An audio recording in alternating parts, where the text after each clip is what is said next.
The original idea of Demether was quite simple. We saw a massive proliferation of blockchains. We saw brand Yep. new paradigms emerge with the likes of Blast, where you bridge over and instantly you get access to passive yield. It really lowered the barriers and the friction points to get people into an ecosystem.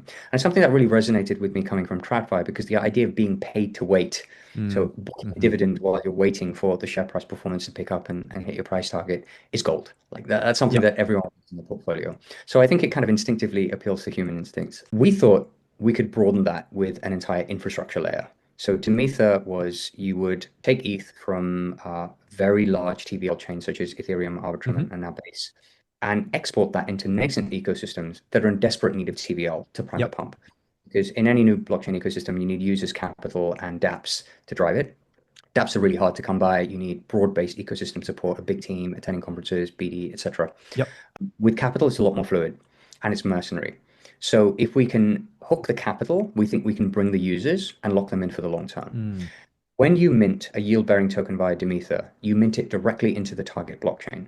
For the time that you kept your tokens on that target Yep. blockchain, you got double the yield. It was really Mm. that simple. So a Got it. strong economic hook to incentivize people to keep their capital on chain until the ecosystem grew and there were organically a lot more interesting things to do. So it kind of buys you into the ecosystem and gives the BD team time to grow it. What Demether has evolved into is a bit of an extension slash acceleration of the roadmap.